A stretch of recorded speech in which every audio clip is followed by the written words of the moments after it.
Assalamualaikum warahmatullahi wabarakatuh. Salam analis. Ketemu lagi dengan saya Nur Wahid dari Laboratorium Kimia Analisis Instrumen SMK SMAK Makassar. Semoga kita selalu dalam keadaan sehat walafiat di tengah wabah COVID-19 ini, dan kita berdoa bersama semoga wabah COVID-19 ini segera berakhir dan kita dapat beraktivitas kembali secara normal. Beberapa waktu yang lalu kita sudah belajar tentang bagian-bagian dari alat instrumen AAS. Nah, pada video kali ini saya masih akan tetap membahas tentang bagian-bagian alat instrumen AAS. Akan tetapi bagian alat instrumen AAS kali ini sedikit berbeda. Kenapa berbeda? Karena bagian alat instrumen AAS ini tidak pernah kita lihat sebelumnya. Kebetulan beberapa waktu yang lalu saya mengikuti sebuah training maintenance yang diadakan oleh salah satu vendor alat instrumen, yaitu PT Majabintang Indonesia yang terletak di Jalan Setu Cipayung, Jakarta Timur. Pada saat training tersebut, kita diajari tentang cara melakukan maintenance terhadap alat instrumen AAS. Selain itu, kita diperlihatkan sebuah instrumen AAS yang kita berbongkar bersama. Ya, kemudian di situ kita lihat bagian-bagian yang ada di dalam instrumen AAS tersebut, ya, dari bagian yang paling kecilnya sampai bagian yang kita tidak pernah pikirkan sebelumnya.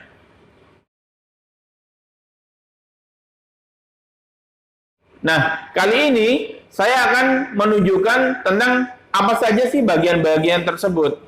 Pasti kalian penasaran dengan apa saja sih isinya alat instrumen kita ini. Meskipun kali ini saya tidak akan membongkar alat instrumen yang ada di sini, tapi saya akan tunjukkan beberapa foto dan video yang saya dapat ketika training di PT Majabintang Indonesia. Tentu kalian penasaran dengan bagian apa saja yang ada di dalam alat instrumen ini. Meskipun kali ini saya tidak akan membongkar alat instrumen ini, tapi nanti saya akan menunjukkan apa saja bagian-bagian alat yang ada di dalam alat instrumen ini. Langsung saja kita lihat apa saja bagian tersebut. Yang pertama adalah bagian optis. Bagian optis adalah bagian yang sangat penting yang ada di dalam alat instrumen. Kita lihat seperti ini. Misalkan kita lihat di sini ada lampu katoda, kemudian di sini ada flame. Kita tahu bahwa flame nanti akan dilewati berkas cahaya yang berasal dari lampu katoda, sehingga berkas cahaya nanti akan diserap oleh atom bebas yang ada di dalam flame. Lampu katoda ini posisinya menghadap ke arah sana, dan berkas cahaya yang berasal dari lampu katoda akan dipancarkan melewati window yang ada di lampu katoda.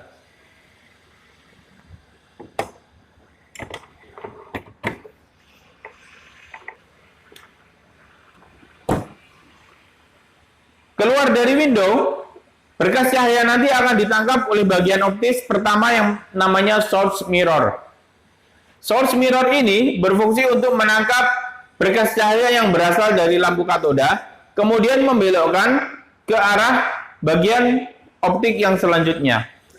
Setelah dari source mirror, berkas cahaya akan masuk ke bagian yang bernama beam splitter. Beam splitter ini merupakan sebuah cermin yang berfungsi untuk membelokkan dan meneruskan cahaya secara bersamaan. Beam splitter ini terdiri dari dua bagian, ada bagian yang transparan dan ada bagian yang dapat memantulkan cahaya. Ketika melewati bagian yang transparan, maka berkas cahaya akan diteruskan, dan ketika melewati bagian yang dapat memantulkan cahaya, berkas cahaya akan dibelokkan dan kemudian melewati flame, sehingga sebagian akan diserap oleh atom bebas dan sebagian akan diteruskan. Kemudian bagian selanjutnya adalah combining mirror. Combining mirror adalah sebuah bagian yang menggabungkan antara berkas cahaya yang tadi diteruskan oleh beam splitter dan dibelokkan oleh beam splitter. Setelah dari combining mirror, berkas cahaya akan masuk ke bagian selanjutnya. Bagian optik yang selanjutnya adalah inslit atau celah masuk. Celah masuk ini merupakan sebuah celah yang nanti dilewati oleh berkas cahaya. Ketika melewati celah masuk ini, sebagian cahaya akan tertahan dan sebagian akan melewati celah dengan intensitas tertentu. Setelah melewati celah dari inslit, kemudian cahaya akan masuk ke bagian selanjutnya yang disebut sebagai prisma. Kita tahu bahwa sifat cahaya ketika melewati sebuah prisma, dia akan berubah menjadi sebuah spektrum warna seperti ketika kita melihat pelangi.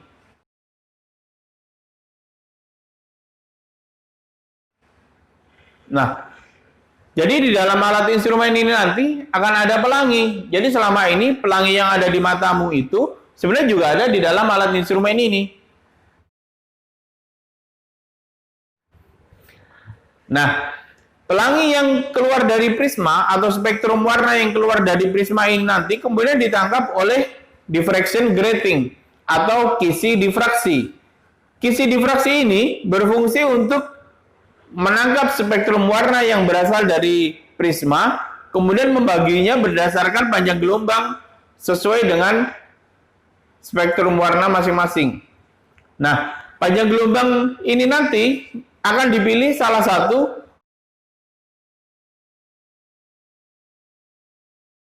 yang digunakan untuk analisa sesuai dengan logam yang akan kita analisa. Nah, setelah keluar dari diffraction grating, maka berkas cahaya yang sudah terpisah panjang gelombangnya tadi akan melewati yang namanya exit slit atau celah keluar. Celah keluar ini nanti akan meneruskan cahaya yang hanya satu panjang gelombang menuju ke detektor. Detektor yang digunakan oleh alat instrumen ini namanya adalah detektor solid state detector. Solid state detector ini merupakan detektor yang sangat sensitif, di mana detektor ini bagian-bagian di dalamnya itu terbuat dari bahan yang berasal dari emas. Kita tahu bahwa emas adalah salah satu penghantar listrik yang terbaik, di mana hambatannya itu nilainya 0. Sehingga ketika berkas cahaya yang menuju ke dalam detektor tadi harus dirubah menjadi energi listrik, maka tidak akan ada hambatan yang menyebabkan gangguan pada saat kita melakukan analisa. Kemudian energi listrik yang sudah dirubah tadi diteruskan menuju ke pengolah data. Itulah tadi bagian-bagian optis dari alat instrumen AAS. Kemudian yang saya ingin tunjukkan lagi adalah bagian yang namanya gas box. Gas box adalah sebuah modul yang berfungsi untuk mengatur tekanan gas bahan bakar dan tekanan udara atau tekanan oksidan. Di mana di gas box ini terdapat bagian yang bernama solenoid valve. Solenoid valve ini merupakan valve yang otomatis. Solenoid valve ini merupakan bagian yang mengatur tekanan dan laju alir gas. Ini merupakan bagian otomatis dari gas box. Pengaturan tekanan itu diatur dengan menggunakan software alat instrumen. Kemudian dari pengatur parameter tersebut, data dikirim menuju ke solenoid valve. Kemudian solenoid valve akan mengatur tekanan gas dan laju alir gas sesuai dengan yang dibutuhkan untuk analisa.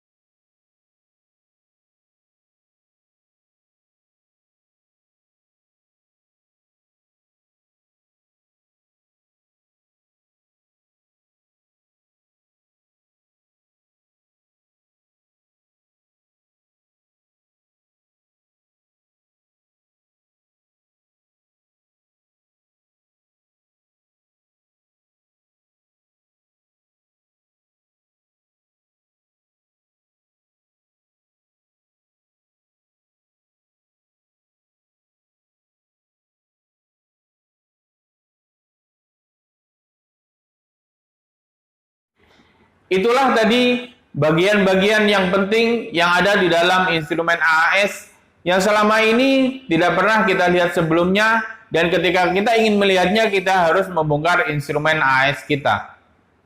Bila ada kekurangan, kritik, dan saran, silahkan tuliskan di kolom komentar. Semoga video ini bermanfaat. Wassalamualaikum warahmatullahi wabarakatuh. Salam analis.